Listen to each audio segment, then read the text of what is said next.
Oh, is it recording? Yeah, it's recording. Okay. Do you want to? I gave you a brief little introduction, but is there anything that you want to add to your little biography? Yeah, hey everyone. So good to see some familiar faces as well. Yeah, I'm Haz. I'm the founder and CEO of Pally. I am from the UK. I have a very weird background, which maybe we can go into, but now I'm building a company called Pally, which is an AI personal CRM. It helps you keep track of all of your contacts across every social media platform. Gives you sort of relationship intelligence and it helps you ultimately become a super connector. We can go more into that later. But yeah, it's definitely been a journey full of lots of pivots, lots of near-death experiences. And I'd say really the last 6 months completely changed my life, and a lot of stuff kind of happened. And so yeah, excited to share more of these learnings. Can you talk about what you envisioned Pally being when you first started it, and then what were kind of the key moments where you pivoted along the way? Yeah, so I think the I've been building a company called Pally now for 3.5 years, coming up to 4 years. And it's only in the last 6 months that we've really found a version of product market fit. We're still very early and have a lot to do. But I think the first point is like I have done, I think we pivoted 5 times in total. And so like I can tell you all of those different versions of Pally. The very first version of Pally was the very classic first time founder business idea of like a social how do you meet people in your area? So like Tinder for friends.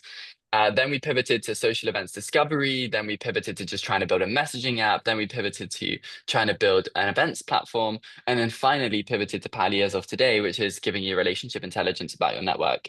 Um, and so at each one of those pivots, um, we failed massively, and like learned so much along the way. But I think my biggest like lesson across all of this is if you just keep going. I think the biggest thing with startups is that it's just a game of how long can you stay alive? How long can you keep learning? Because you learn so much every single day when you're building startups that if you can just stay alive and like not give up, chances are you're probably gonna like stumble onto something that people actually want. Ideally, you find it quickly, but if you don't, then like I think resilience is the biggest skill that any founder can have.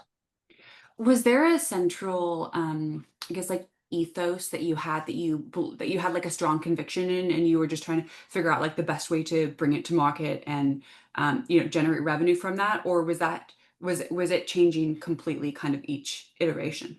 I mean, for me, it was human connection. So, like, the thing that I care about working on personally is human connection. I think it's the most important thing that we all have in our lives. You can make as much money as you like, but if you don't have good people around you to share it with, then actually it's kind of meaningless.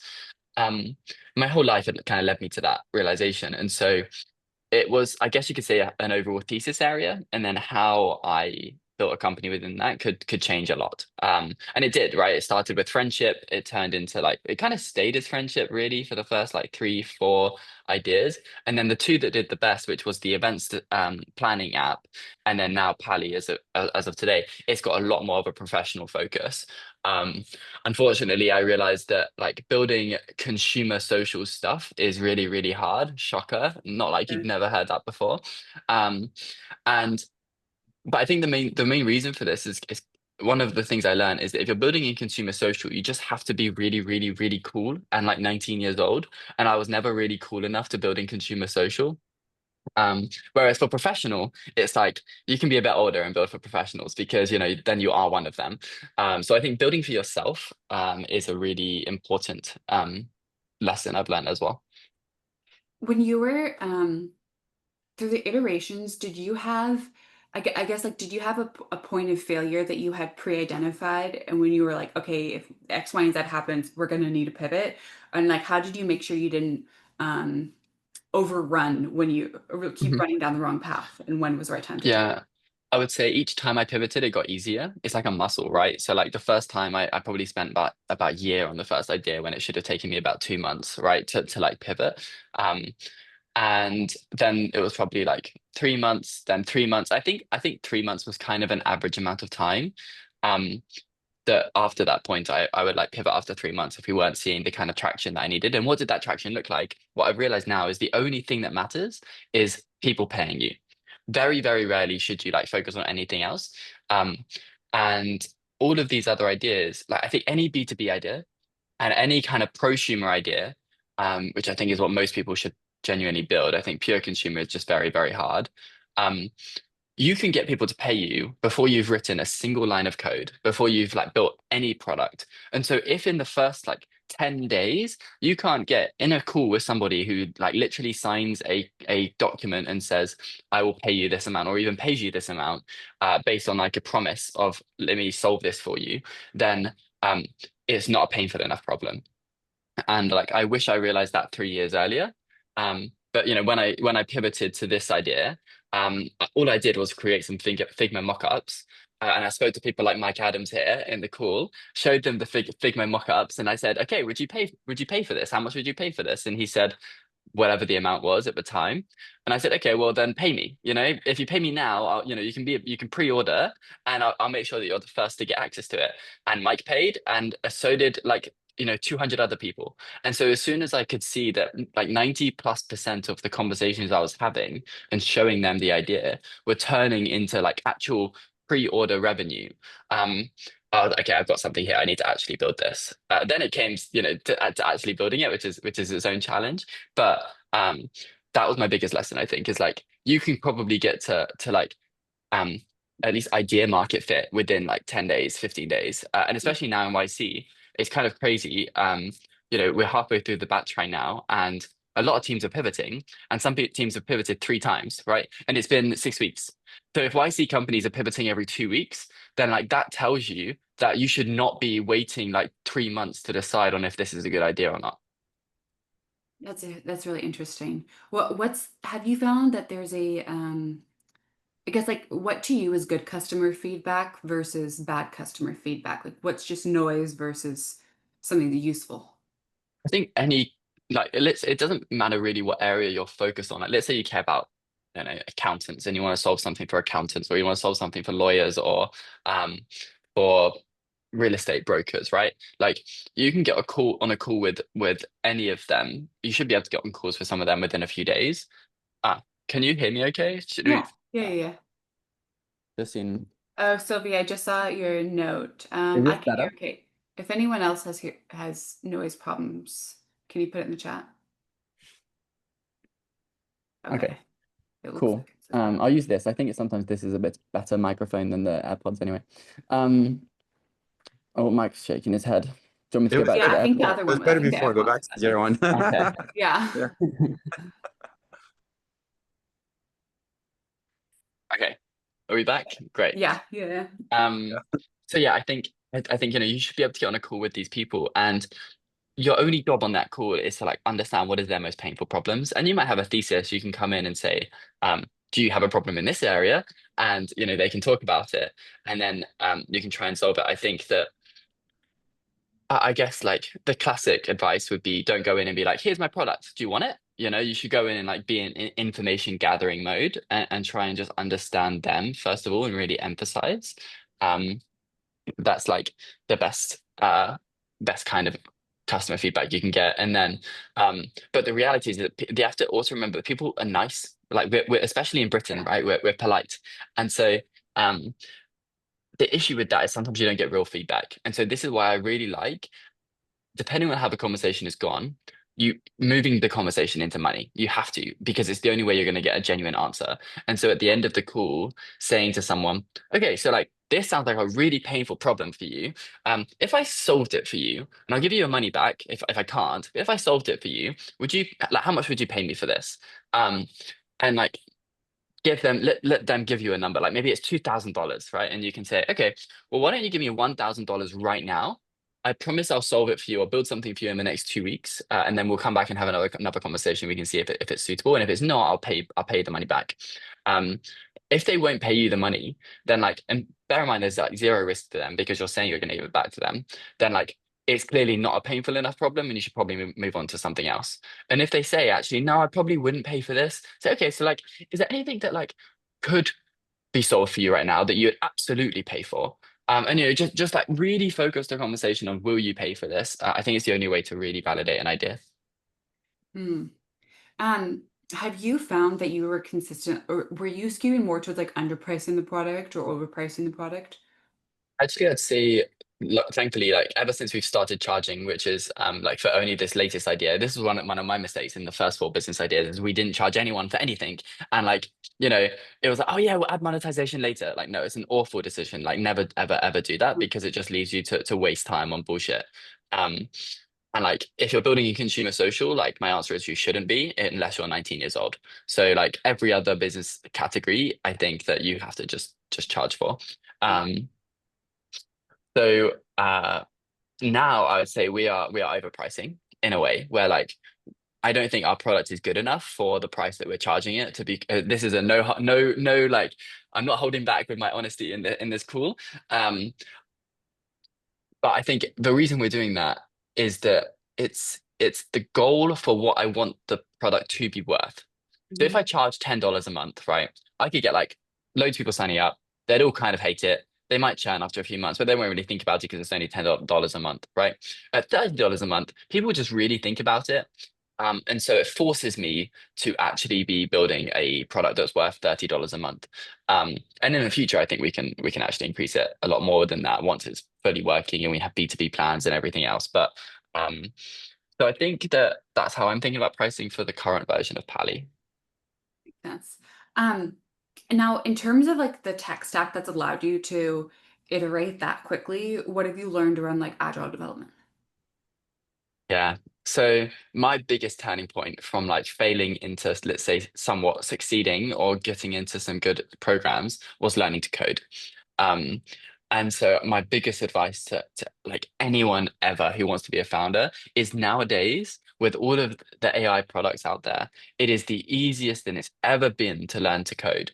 And you might think that like, oh, well, because AI is coming, it's actually now less important to learn to code. Like I would say it's the opposite because it's always going to be the people who can actually code that can get the best out of these products. You know, as AI makes you more efficient, it's still going to be important. Um, so I had to learn to code out of like necessity. So I'll take you back to this time 1 year ago, um, when I was building like the previous version of Pally. We had completely run out of money. I had had like two engineers I was working with, and one of them quit. Um, and the other one like had a wife and a kid, and so he was, he wanted to support, but he had to earn money for his family. So like I helped him get another job. So now he's got a full-time job. He's still helping me a bit on the side, but like I basically have zero engineering resource and no money left to hire anyone. Um, and I'm like, shit, am I gonna have to go like get a job? Like, is this the end? It really felt like this is the end. Yeah. I went back to my mum's, I was crying, and like my mum, in the way that any like mum can do, she was like, just keep trying. Just find a way to keep going. And so the only way I could like see a viable path was by learning to code myself, because then if I could like build the product myself, then I could continue. Yeah. Um, and I was always like somewhat technical, or at least I thought I was. Like I understood kind of code, and I'd spent a lot of time now with engineers. So I always stay quite close to the technical decisions. I knew what like APIs we used. I knew the way the product was built, where it was hosted. And I kind of understood at a very high level what our architecture was. Um, and so I was like, okay, fine, I'm gonna learn to code. And like in 2 days, I completed the Harvard CS50 course, which is like 24 hours long. So I did like 12 hours a day for 2 days, which gives you a really good grounding in software engineering. Highly recommend it to anyone getting started. It's completely free online. Um, and then I just started trying to build Pally. I literally just went straight into code, trial and error, making mistakes, turning to YouTube, turning to ChatGPT. But like writing the code from scratch. And I had to rewrite that code like four more times, right? Because I would like learn and realize everything I did was shit. And I was like, okay, I need to build it this way. And it was a painful process. But now um I can build anything I want ever. Like, do you know how freeing that is? Like, never, ever, ever am I going to be restricted by like money or like team or anything. If I have an idea, I can just like make it happen, even if it takes me like a bit of time. Like, there's nothing stopping me. That is such a freeing feeling. Um, and so, yeah, I started building the product. I managed to build the whole back end and then build the whole front end and then launched, and I reached 12K ARR in the first week. We raised 250K from angels. Like a week after that, I turned down a $10 million acquisition offer after releasing it, where one of our competitors was like, we want you to come join us. Um, all of that completely solo from just learning to code. Wow. And then, thankfully I was able to find an amazing team and a co-founder and so on. But like learning to code is what took me from like the depths of I'm about to apply to a finance job, like fucking hell, to like, okay, we have 250K in the bank, and I actually have space to get an O1 to find a co-founder and to move to the US. How long did it take you to learn to code and get to that point? So there was like a bit of a like I was still working with that second guy, and I was like trusting him to do the front end stuff, Mhm. but because he was working a full-time job, it was just taking way longer than it should have.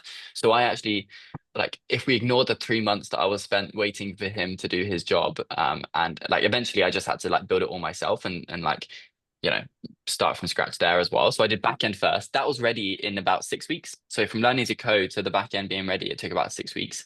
Um, then there was like a 2 month period of like waiting for the front end, which never got delivered. And so the front end then took me a month. So I'd say in total, it probably took me like 2.5 to 3 months to build the entire product from scratch, enough to like do a public big launch. Um, Nice. and so yeah, that was kind of a time period. I think it could have been quicker as well if I like hadn't if I knew it was all of me and I wasn't relying on someone else. I think I would have been able to move faster on the front end. Got it. What's been your experience fundraising through these different iterations and like where you are now? What have been the um like how have you managed the communication with investors throughout the changes? Mhm. So there's something I've really interestingly learned about fundraising is that I tried to fundraise like so many times for the last 3 years when I was failing and like doing these other ideas. And I always find it a challenge. It was like trying to roll a rock up a hill. Soon as we like I believe I was a investable founder, it was the easiest thing in the world to fundraise. It took like 4 days to raise 250K. And then it like when we got into YC, it took like 4 days to raise 1.1 million. Like it's when you deserve to have someone fundraising you, like invest in you, it's the easiest thing. Investors have nowhere to put their money. And so um if you're like if you're technical and you're smart and you have a good idea and you have traction, um, you can fundraise. It's that simple, right? So like you probably are missing one of those four things, right? Like either you're technical but you're not very good at like explaining yourself, and so that would be like not smart in this case for investors. Um, you could be technical and you have a good idea but you've not done anything about it, which is like especially now with AI like even worse because like it's actually so easy to get an MVP out off the ground that it doesn't even matter if you're non-technical. You should be able to launch something and get some revenue coming in. Um, Unfortunately, with AI, like one of the biggest impacts of this, I believe, is the bar is higher. So like before, maybe it would have been easier to fundraise without having a product. Now it's like table stakes, because you have Lovable, you have these other products. And so if you are non-technical, you don't even need to necessarily learn to code. I do think you should, but like you could just build something, sell it, and like make money and then go and fundraise, right? I think that uh yeah, I think the stakes, the bar is higher from that perspective. What would you have told yourself like 2 years ago when you were fundraising? Learn to code, like just learn to code. It changed everything because when I was technical, now investors believe that I can achieve it, right? If I was non-technical, I had no co-founder, which is where I was at. And I lied to myself. I would find people that I called a CTO, I called a co-founder, but they were never really a co-founder, right? They were people I gave like 5% or 10% equity to or something at the time. And like they were never like good enough to really be a co-founder. So find someone that you believe is good enough to be a co-founder. Imagine having two of you, right? Imagine if you're technical, you love the idea, and there's two of you. Like that is an incredible place to be because now you have someone else who has as much passion and excitement about the business that you're building. Um, and you have double the amount of resource to like put behind it. So um, yeah, I think I would have like one, not built the stupid ideas that I built, two, like learned to code, and three, like just really probably gone all in on finding a co-founder. Um, Thankfully, I was able to raise that first funding without it. And so now you can imagine like me trying to find a co-founder when I've raised 250K from people like the co-founder of Slack, Founders Inc., a VC here in the Bay Area, co-founder of Hugging Face, and I'm technical and I've shown that I can like get revenue and I've built a product. Now I'm like a super attractive potential co-founder. And so when I'm on like YC co-founder matching, I've got the pick. I've had so many great matches with great like technical founders, people like who are staff engineers at Apple and drops out of Harvard who had already gone through YC and like, great potential co-founders. Yeah, when I tried to do YC co-founder matching like a year before that, when I was a non-technical like founder, I had absolutely no matches whatsoever that were any good. Um, Mm. so I think like it's kind of the same as dating, right? Like if you're not finding the person you want, like up level yourself, and then like the right matches will come along. And I think co-founding is kind of the same. Have you found a co-founder now, or are you still? Yes. Yeah, no. So thankfully I met a guy called Wyatt, who I ended up like doing a whole co-founder work trial and then matching up with in March. And I'm very lucky to be working with him. What are the hard conversations that you've had along the way? Or those like with your team, investors? Yeah, what have been the hardest conversations you've had to have? I mean, there was a few times where like it was in the last 6 months, it's been going well. But I would say like those near death experiences like never leave you. Like there was one time in November the year before last, um, when we were doing okay with it. We had this like events planning app at the time. Um, it had the most traction about any of the businesses we had built so far. We had a lot of community builders using it in the US. It was going okay. I was confident we were going to be able to raise, but we were running out of money, and this was November. So I spoke to her at the start of November. I knew I'd run out of money at the end of November, and it wasn't quite going to be enough time to fundraise. Um, so I spoke to some of our existing investors, my two biggest ones at the time, some angels, and I said, "Look, this is the situation," and they basically said, "We'll put in some more money." I can't remember what they said now. It was like 50 or 100K or something to keep us going, while we sort of closed out the rest of the funding round, which was great. I was like, okay, um, felt good, like still focused on the product and fundraising and so on. But then about, I think it was on like 21st of November. So like now 9 days before we are basically running out of money. I had a team of like 3 or 4 people at this time. Um, they text me saying, we've had some, shit happen with the company that they own and they can't support me anymore. And so I had like 9 days left with like zero money in the bank account and like staff to pay. And I was like, I'll be honest, I think that that was like my worst moment of my like startup career so far. Because I'm like, so I was actually in Lisbon at the time for like this conference, Sigma Summit, which is Sigma Squared, a founder community. And you've got like 100 people there. They're all really good friends of mine. We're all staying in like different Airbnbs. I got that text in the morning. I stayed in bed all day. I did not wake up. I did not leave the house, like bed. I just was like depressed. I was like my head in the pillow. I couldn't even just face the world, because I just felt like this was it. This was the end.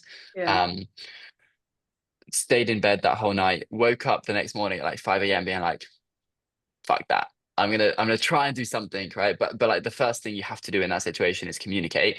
And so I sent a message to my team and I said, look, guys, this is the situation. And they had been they knew enough about the situation so that when I explained to them that these guys have dropped out, like they knew what that meant. And I said, look, you have to find other jobs. Like right now, like I want the best for you. I would say you need to start looking for roles right now. And I'll support you on that. I'm hoping to find something I can do to like avoid that, but like I think you should start looking now so that you have an option. And then I had to send a message to my investors to say, um, look, this is the situation. I'm going to try my best, but like this is not looking good. And sending that email was like one of the hardest moments of yeah, my life.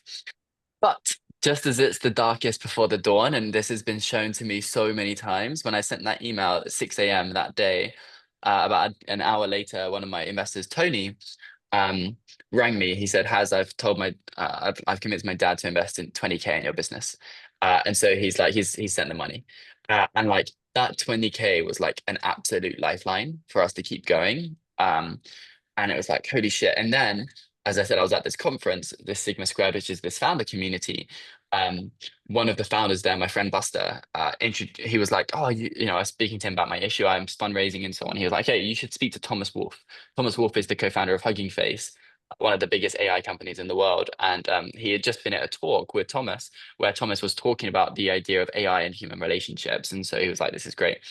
We sent an intro. We got on a call that same day at like 6 p.m. And now I was at the co-working place with like 100 of these community members around me that I all like am good friends with. And we had the like 25-minute phone call. At the end of that, he said, "Well, I'll invest." And like I was like, okay, I mean, okay, great. Like, like I'll send closed you the the lid on time my sheet laptop. right Yeah, now. Thank you. closed the lid on my laptop. And I literally like jumped up and down. Everyone was like, what's going on? What's going on? And like, I was like, Thomas Wolf is investing. And then like everyone came and like surrounded me and like lifted me up and like hugged me. And it was like, the day before, I couldn't get out of bed.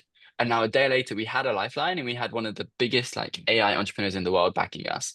And like it just goes to show that that moment, that 5 a.m. waking up of like, nah, this isn't it. I'm gonna keep going. Sometimes that's all it takes. And you never know what's just around the corner. So there's my darkest time and like how it's kind of played out. So between the Hugging Face founder, and I know you raised from A16Z Scouts and Craft Venture Scouts and Cal Henderson, who funnily enough, we actually did an event with in London like years and years ago. Oh, nice. He's such a nice guy. What have you learned about one, like finding the investors, creating like a appealing outreach message, or I don't know if they came from warm intros, and then also like nailing that first phone call? Mhm. Yeah, warm intros are like the only way to get money. Like just it's just not even worth your time to do cold. Like so I now invest and like I just don't have time. Like if people DM me, if I don't know them, it's really hard. I don't do enough investing to like get conviction quickly, and a lot of angel investors also don't. Yeah. Where it's not like, they have a full-time job and it's like a side thing. Um, so it has to come from a warm intro. But I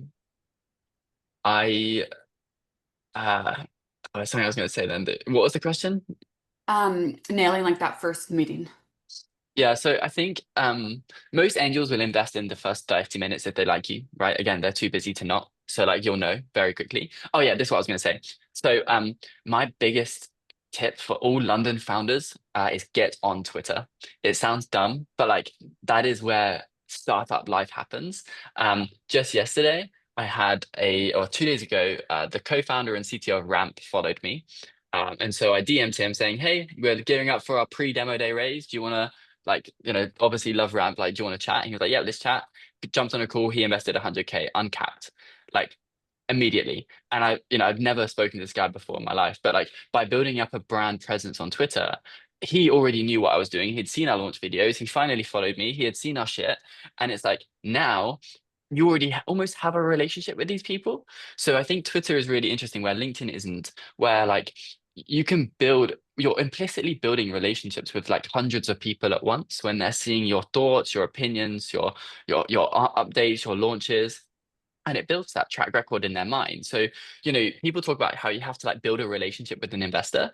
Guess what? If you're posting all the time on Twitter, you are implicitly building a relationship with like hundreds of investors and not even realizing it. Um, and so I think that like this idea of like having a coffee chat and like staying in touch with some investors, I think is kind of a waste of your time most of the time, unless they're like really, really great. Um, it's way better to just work on your business and like talk about it, and like investors will come to you without you even realizing it. Um, but otherwise, if you do need to fundraise, then like warm intros is the best strategy. What's the best way to capture interest on social media platforms, whether LinkedIn or X? I think LinkedIn and Twitter have very different ways. So I'll do the same post and I'll put it on both Twitter and LinkedIn, but I'll like have a different style for each one, right? So Twitter, it's a little bit shorter, it's more rage baity, yeah, it's all lowercase. Um, and like, I'll like, I don't know, like, okay, for example, when I launched Pally, I think my text on Twitter was stalk everyone. Uh, and then like Pally launching today. That was it, right? On LinkedIn, it was like a 1 page long fucking LinkedIn post Yeah. talking about the journey. And it's like that does well on LinkedIn, stalk everyone, that does well on Twitter. And so like you have to think about who is the audience you're posting towards and Mhm. adapting your content for each one. Makes sense. We're getting a lot of questions from the chat, so I'm going to Yeah, start taking a let's do few, it. and then I have a few other questions to add in too. Actually, okay, I'll touch on Kirill's point. He said the option of getting money back isn't no risk, and all probability the startup won't be able to pay back. I'm assuming you could probably just ring fence the money if you're say that you'll refund the person in 2 weeks if they don't like the product. Do you have like a best Yeah. practice on that? Yeah, I think so. I think that's the answer. Like it's completely within your control. You should never promise something and then spend the money. Like that would be not okay. Yeah. Mark T has asked, how do you feel about vibe coding, code fast schools versus traditional comp sci learning? I mean, look, it depends on how you vibe code. I think that doing something like the Harvard CS50 course, which gives you such a great grounding first, and spending like a week going through that in detail, doing the exercises without any AI, whatsoever, not even turning to like, ideally not even really turning to ChatGPT or anything like that. Like actually just do the work. Then you can go into Lovable and be like 10x better than your average vibe coder. Um, and so the issue if you go straight into something like Lovable or vibe coding, then like you're just going to you're just speaking in English. You don't even know what's going on. You don't even understand the basics of what's going on in the background. Uh, and so like inevitably something will get stuck, or you'll be trying to do something, you won't be doing quite what you want. And I think the biggest change when you learn how to code is you will prompt it in a different way. You'll say to it, not I want this. I'm gonna do a dumb example like this button red, but you'll say like, oh, like check in this file where you've probably done this, and like that's having this effect, but I want it to have this effect. Like now you can kind of think like probably what's going on under the hood of the lovable sort of output, let's say, and be way better at actually fixing your problems. So I don't think it's an either or, but I highly recommend like just spending some time on like, even if it's like in 2 weekends you can go through the whole Sabbath CS50 if you take it like somewhat easily. Um, so just do it. Like there's no downside. Skill that you'll have for the rest of your life. I think you know what we're all going to be doing this weekend. Yeah. Hope you get like some referral code or something. I was gonna say too, like one thing you were saying earlier was about how you during that like few week process when you were learning, you ended up having to like rebuild. And I think that's the same thing when it comes to like prompts with like Lovable, is that if you already have some basic knowledge, you can kind of spot where like you can use that to adjust the prompts a little bit so you don't end up wasting time or building something that's gonna like not allow you to add a function later on. Yeah. Mark has asked any languages you'd recommend learning or other tips post the CS 150 course. Yeah. I mean, Python on the back end is the easiest. On the front end, you'll use like TypeScript. But again, I think it's like or Node.js. I think honestly, the language doesn't really matter. What I've realized after learning to code is like they're all so similar. They just have like kind of different names for things. Um, so like learning Python was my first language, and like that took me like probably longer to learn. When I learned Swift, I learned it in like 3 days. Um, and it's like because it all has like similar syntax in a way. Like you just like, oh, that's the Swift version of this, and your mind starts to make these connections. And then um, I wish I could learn languages the same way I learn like coding languages, because I see the patterns in coding languages and I'm so bad at foreign languages. And before we go into the other questions, which there are many of, can you quickly talk about YC? Had you applied to it before? Was it your first time applying? What's your experience been like so far? Yeah, so no, I think I applied 5 times. Keep applying. I think the difference this time is I met Wyatt on co-founder matching. He himself is insanely talented and has a great CV. He built a fully autonomous F-16 fighter jets before, won a global Yeah. competition, and was acquired by Shield AI.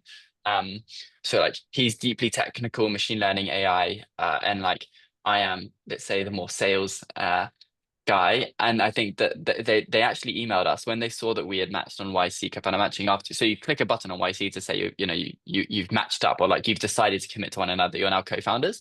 Um, we got an email. Now I don't know how automated this is, but we got an email saying like, we think you guys are a great match. Like, we'd love you to apply to YC. And so we put in an application almost like very, very last minute. And yeah, they um clearly, I mean, we actually it was a whole story about how we got into YC. Okay, so um, there's something else that happened that was interesting, which I think shows the value of being here in San Francisco. And I love London. Think London's the best city in the world. But like, if you want to build a tech startup, there is one place in this world that you should be, and that is San Francisco. Um, and here's how we get into YC. It is not necessarily via our application. So we put in the application, but then there's like an event happening, a very small curated dinner that a friend of mine is hosting with Tom Blomfield, who is obviously the Monzo founder and a YC partner. And so I went, like she invited me along to this dinner. I went along to this lunch, and we sort of, it was like 10 people, 12 people, so it was very intimate. So I actually got to like chat to Tom, and Mhm. at the end of it, as he was walking out, I shot my shot. I sort of caught him before he left the door. I said, "Hey Tom, like, sorry to stop you, like, do you mind if I send you my YC application for you to take a look at?" He said, "Yeah, like, send it over." I sent it over 1 minute later, and 1 hour later I got the interview.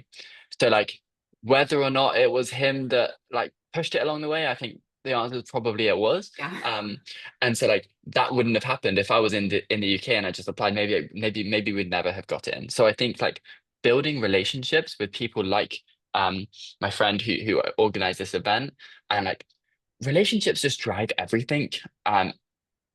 And it's so true. So being in San Francisco, building all of these relationships, seeing all these YC founders, getting also I got like 5 or 6 referrals from YC founders or more.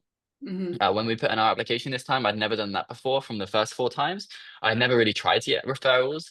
Um, Referrals matter. If you're applying to YC, getting referrals from YC founders, which they can do in Bookface, is a huge thing, especially like if they're successful YC founders. Um, Ideally, here's a nuance there. You don't want people in the current batch to give you a recommendation. It's like better to do for like people who have like a bit more experienced. They're like, I think YC values them more. Um, this is just kind of implicit feeling rather than anything explicit, but from what I've seen. Um, so yeah, get YC recommendations. Also like people's YC apps. I've been reviewing a few friends' YC apps. They're like bloody awful. Like so the biggest mistake I see that people make is like they think they have to like explain their entire business to the YC partner in the questions. Like the question will ask something like, "How are you going to charge users?" And they will say, "Based on our market research," of da-da-da-da," and it's like a paragraph like this long to just answer that question. Guess what? YC just want you to say, "We're going to charge $30 a month." That's it. They want it like that simple. They don't give a shit about all of your like we've spoken to, because they know it's bullshit. They know they don't even, Yeah. unless you've got hundreds of people paying you a certain amount, it's all bullshit. You're just trying to convince yourself that this is like a reasonable number. But like you just should just be honest about like we don't know the answer. So we're gonna charge $30 a month. And maybe it's gonna be wrong, maybe it's gonna be right, whatever. But like just in as little number of words as possible, answer the question and move on to the next question. Don't try and answer the questions that they're not even asking in that question. Um, so like condense your answers, be super concise and like very, very, very to the point. And another way that actually Paul Graham explained this the other day to us, which I think is great, is when you explain your product, do not use nouns, use verbs. So don't say it's a, in my case, right? If I could say like, um, I'm not good at this yet, so bear with me. But I could say, like, I think our instinct is say, oh, it's a relationship management platform. That is like me explaining what it is, but it doesn't say anything about what it does. And Mhm. instead, he would say, um, our AI scrapes your contacts before calls and tells you what you should say to them. Like now, it's telling me what it actually does instead of telling me what it is, and it's a lot more clear now what Pali is by telling you what it does. So like that's a really interesting like nuance actually that I think you could apply to your YC application as well. I think that could be helpful for everyone. I think there's probably changes that everyone could integrate with their descriptions. Gonna take a question from Mike. Can you tell us more about the $10 million acquisition offer from one of your competitors? How did that happen? Why did you decide against it? Yeah. So it was a competitor that had raised like 50 million on a 450 million valuation in 2021. Um, and then they had a co-founder split. And in my opinion, I actually knew the co-founder that left separately. Again, relationships are where it's at. You need to know as many people as possible. And he was the one, I know him, he's a great founder. He was the one that was able to raise so much money. The founder that left was just not a great founder, Mm, honestly. And so, yes, they were gonna give me a lot of money, but like it wouldn't have been life changing in that I would have probably had about $1 million cash and like $9 million in equity or something like that. And it was, I mean, technically equity would have been worth a lot more, but based on my valuation of how much that company was worth. So actually, because they had like had the co-founder split, they've kind of not been super successful. I was valuing them in my head at 100 million right now. So regardless of what they raised previously. So they were offering me about 12% of the company to join as like a late co-founder was like the idea. Um, so to take 12% of something that I currently have 100% of, and I believe that I had a better chance of building the thing that was going to be successful versus this other guy who I frankly wasn't scared of, like as the remaining co-founder. It was like, yes, I could like look good on my LinkedIn and take some cash right now, but it felt like the wrong long-term decision. And bear in mind, like this was at the moment that I had actually flown to San Francisco on credit card points. I was that poor. Like I had mentioned that we ran out of money in January, in like July, sorry. This was now December. Like when I got into this program in Founders Inc., which was an unpaid, like unequity, uninvestment like program, like Hotbed in some ways. Um, you know, I had no guarantee of funding and when I got this $10 million offer. Um, but again, you're in that situation where you can either choose to like take the easy path or bet on yourself. And I would have just always regretted, like even if I knew in my heart that like if I took this money and it was a shift that I expect, and they were like a fully remote team based in fucking like else like some like I don't even know where, like Eastern European country the CEO was based in. And I'm like, he's American. I'm like, what are you doing? Like, you have to be in San Francisco, if you're gonna win here. So I didn't want to work for a remote team. I didn't want to work for him. I didn't want to take 12% of what I think could be 100%. And so um I knew I could live with myself more of like not taking the money and failing than Yeah. like taking the money and like just hating it. I think it's exactly like decisions always come down to exactly what you just said. Like, what decision can you live with? You Yeah. know? Um, okay, question from Malik. He's asked, for a B2B idea that needs that needs some onboarding, how would you validate the willingness to pay? I made 1 million pounds in rev by doing it as a service, but then offered the same thing as a product. The user didn't use the product, even though it was cheaper to self-serve and produce better results and save time. Interesting I'd question. say if I'd say if you personally made $1 million on your own providing the service, keep providing the service, bro. Don't even worry about making SaaS. Are you kidding? Yeah, don't even worry about it. Just take the money. I mean, look, but I think the more reasonable answer is yeah, it's kind of an interesting one. Do you want to give us more context about like what the idea Yeah, do is? you want to take yourself off mute and add Yeah, anything? sorry, it's not clear. Like, so effectively, I built like a team optimization platform, right? But to validate the idea and all, so what I did is I basically started saying, hey, do you want to build a team? I can help you build a team. Then I would do it, and then they would treat me like a staffing agent, right? Which is okay. They were paying me. I was making about 60, Hmm. 70% margins on it, and eventually scaled up to about 1.5 mil overall. But I was hating that they are treating me like a staffing agent.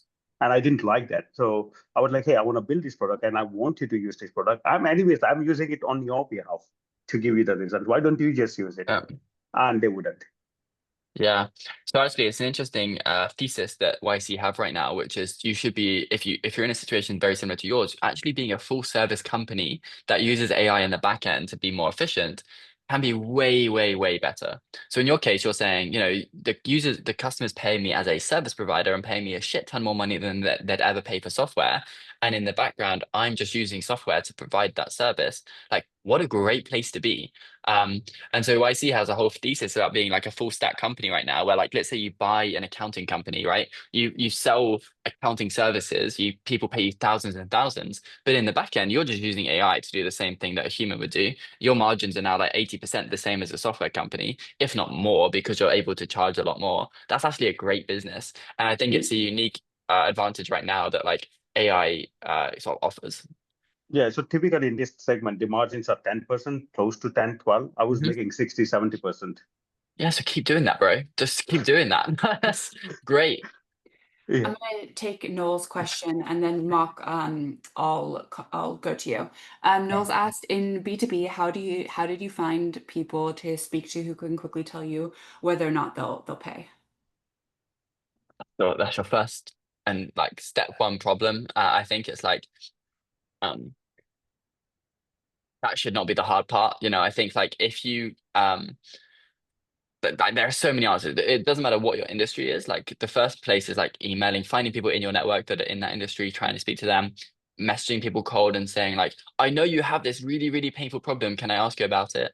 And like, don't have your headline as like, I'm selling this kind of thing. Like, just be very simple with your language, um, and ask for advice. And what's the saying? Ask for advice, get money. Ask for Yeah. money, get advice. So like, ask for advice. If that doesn't work, turn up at their fucking door. Like there's always an answer, and like this is the easiest problem you're ever gonna face is like trying to find people to speak to. And if you haven't yet knocked on like 20 doors, I'd say you're not trying hard enough if you're failing here. Mark, over to you. Sorry, yeah, I threw the hand up because it was very related to Malik's question before. It's not even so much of a question. I suppose I've just had a bit of a light bulb moment, but it'll be good to just spitball it and see what you think about this has. Because I'm developing some grant writing software. So basically, it uses AI to streamline that process, right? Mainly around how you draft and then get feedback on a grant, but we're also looking into the identification piece. But I had a call with a guy the other week who runs a grant writing agency, and he's interested to potentially purchase a license so he could effectively white label it because he'll be charging 4, 5, 6 grand for a grant application support. But then I'm looking to do like the software version where I would charge 150 quid for an Yeah, application. And now I'm thinking like, holy shit, I could potentially just, you know, it's kind of opening my yeah. mind a little bit to like the different landscape of how I could charge. And if you've got any thoughts on that, but I thought it was quite interesting. 100%, become a full stack grant agency. Just do it yourself and use your software. Grantify, I think, do exactly this, and they just raised $30 million. Like just be full stack and like, automate everything you can yourself. Great idea. But Grantify, I mean, they're still in the market of charging 4 or 5K for an application. So would you then look at that competitor space and think, well, I could still make a ton of cash and charge like 2K an application. So what kind of I competitive think, levers would you pull yeah, on? I mean, look, I think I would say don't go straight to like, oh, we can be cheaper. That's one option, and like maybe it's the right one. But like, what if you're more specialized? Like maybe there's an industry that Grantify doesn't do as well that you could do really well and charge the same amount. Maybe that's better for you. So don't be so fast to like just saying I charge less. Like maybe there's another way that you can differentiate yourself. Okay, awesome. Good advice. Got a good question here regarding co-founders. Ojasvi's asked, how did you navigate co-founder equity talks, given you had been working for 3 years and pivoting yourself previously? If it wasn't a 50-50 split, how did YC take that? Yeah, 50-50 split all the way. If it's not worth you giving them 50%, you shouldn't be their co-founder. They shouldn't be yours. Um, and the reason for that is that like your 3 years means absolutely nothing. You're still at day one, unless you're already like millions of dollars of revenue. It's literally like it doesn't matter. So like remove this like sunk cost fallacy of what you've done so far. Yeah, you've learned stuff, but they've been doing their own thing that will all contribute to this as well. So like we had already raised money from amazing investors. I could have hired a great software engineer, and yet I still chose to find a co-founder and give them 50% of the business. And it was like a no-brainer for me. Like my bar was unless I want to give them 50%, then they shouldn't be my co-founder. Um, my YC doesn't care. Like YC 60-40 would be fine, but they'd still ask why. And like it's just it's just a dumb question. Like optimize for success, not for like pennies. Um, find someone who's good enough to give 50%. That's my answer, genuinely. In all cases. Like there's no you can tell me that you've been working on this for like years and years and years, but as I said, unless you're already making millions, then 50-50 is the answer. You say that so like casually, but I think for most people, probably myself included, like that has to be hard when you're bringing on someone else who might challenge like your vision that you've had. Yeah. Like, have there been conversations where like it kind of feels like okay, well, like I've been building this for 3 years, like I know this more, or how did like was that difficult for you, or was that just pretty instinctual? I think it like again it comes back down to the partner that you have, the co-founder that you choose. Like and it's also a lack of ego. Like Yeah. the true answer is that I yes, I have learned stuff in this space, but like if I knew the answers, we'd already be a unicorn, right? Or we'd already be like way bigger. So like you have to have some like humble approach where it's like that all means ultimately nothing, especially right now. Like imagine they join right now and then you work for 10 years together. And like because you did an extra like, few months of learning about something, you think Yeah. that they should have like a whole 20% more than you at like a 60-40 split. 20%. Like all of the work is ahead of you, none of the work is behind you. So like focus on the future, not on the past. Okay, I have two other quick co-founder questions. Mike has a really good question too. Mike, that's a beautiful question. Very thoughtful. Actually, I'll just ask it now and then we'll go back to the co-founder one. He said you talked about super fast pivots, but also about never giving up. There's a bit of a paradox there. How do you know if you should push harder or on an idea to make it work versus pivoting super fast to another idea? Yeah, I mean, I think that you have there's like I think the speed at which the biggest learning, one of the, I've said that probably like 20 times in this course, so apologies. But like one of the big learnings that I've learned from being in the San Francisco versus the UK is that the speed at which people move here is like 10 times faster. Because they have to, because they sit next to someone who is moving 10 times Yeah. faster, and it pushes you to move 10 times faster. In the UK, people talk about work-life balance, right? If you're a founder and you're an early stage founder, like work-life balance is not a thing. And if you want it to be, you shouldn't be an early stage founder. Um, you should work like people in SF, the average, by the way, if I'm hiring people right now, the average work hours is 10, 10, 6. Okay. That's 10 a.m. till 10 p.m., 6 days a week. That's it. And that's not like that's the expectation in San Francisco for every single company that's building in AI.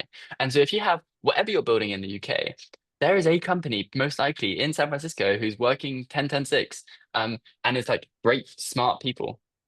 Um, so if you're essentially working like 2 weeks in or two normal weeks in 1 week, you're just able to move faster. So I think like it's not necessarily about I don't think time on its own is what you need to know if an idea is going to be good or not. Like, as I said before, you should be able to get on some calls in the first week and see if people are going to pay you by the second week. Like, and then you can pivot if you can't. Like, that's kind of the answer.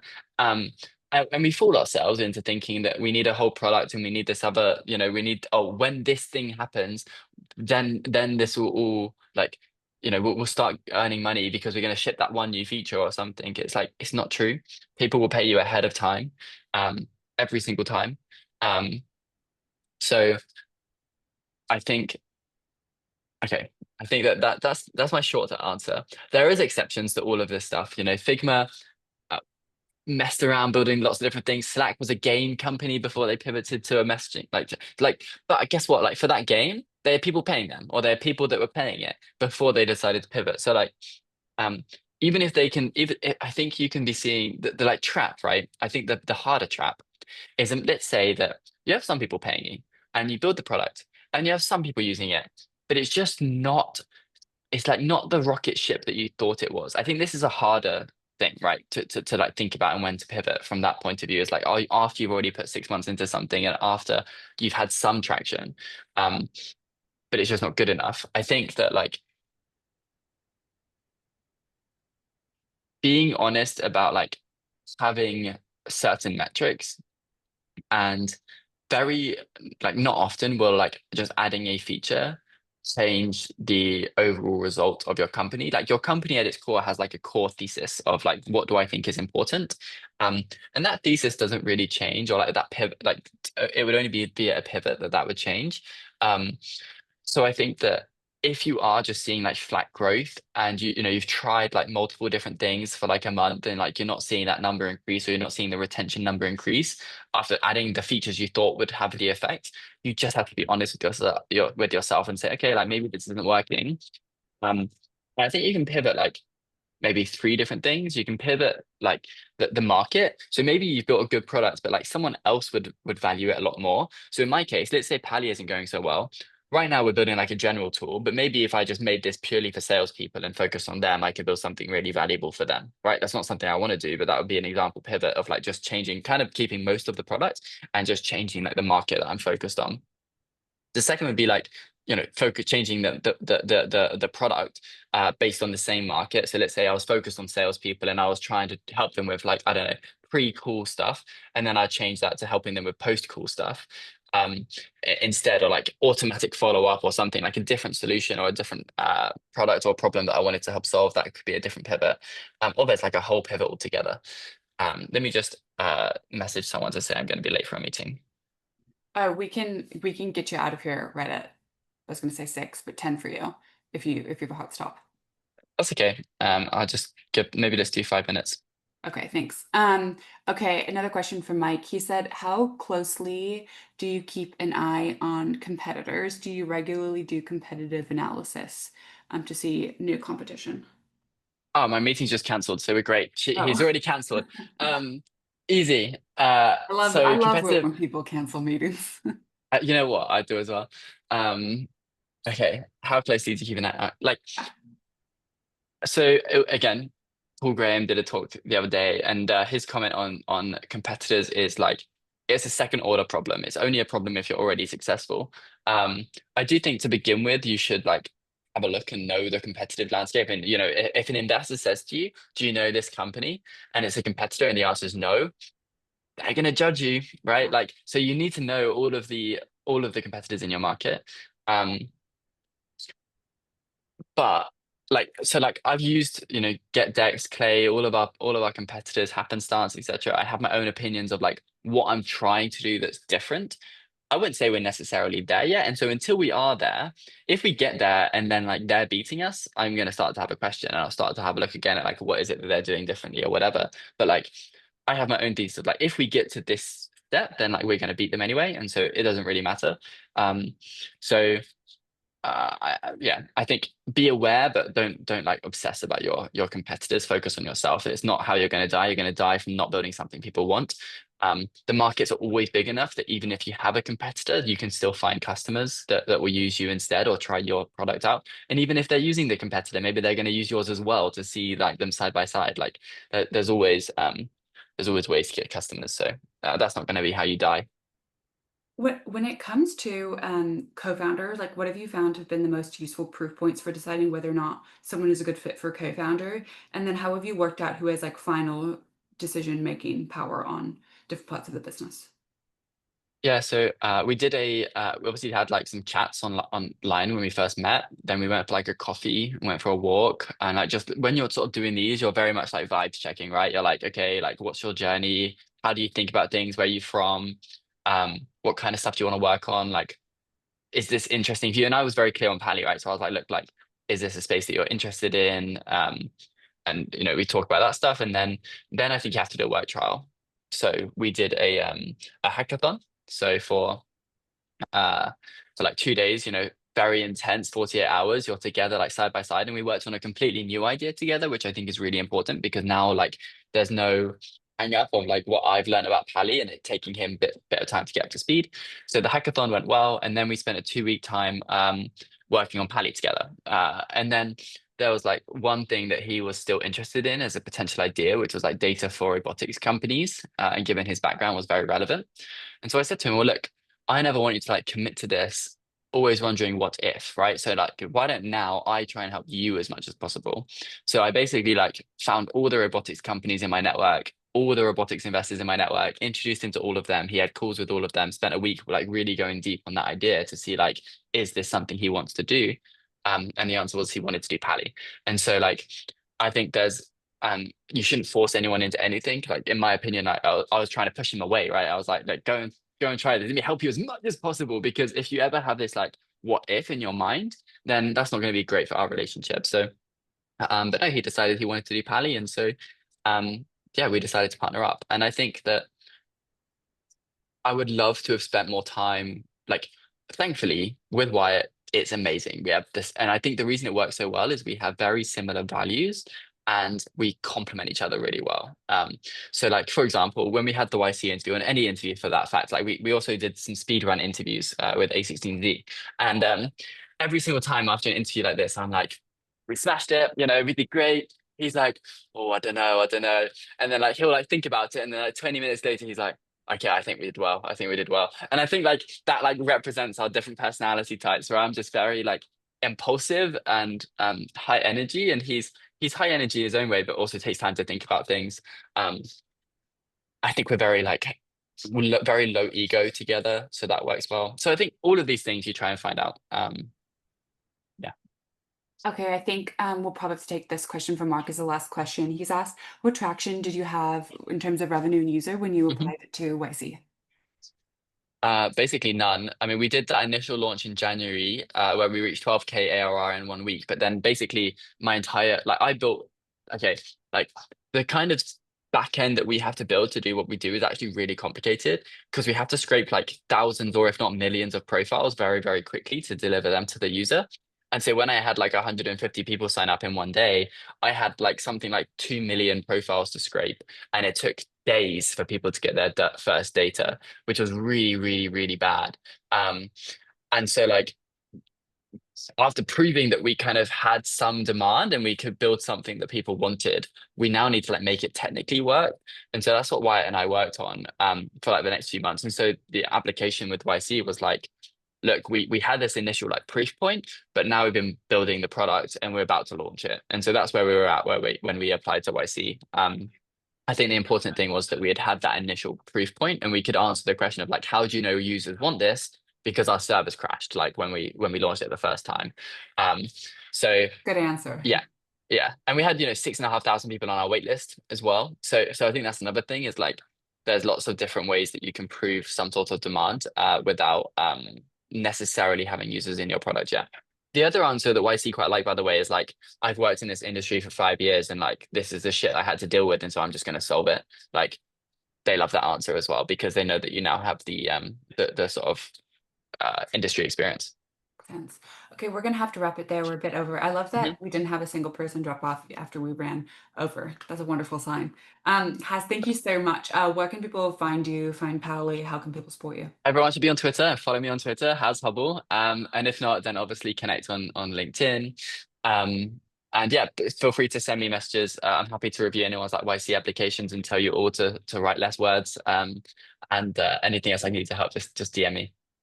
Perfect. Thank you so much. Thanks everyone. I'll see you guys at the session next week. Haz, enjoy the rest of your day, and SF, see you. Cheers, everyone. Thank you. Guys, Bye bye. thanks so much. Great talk.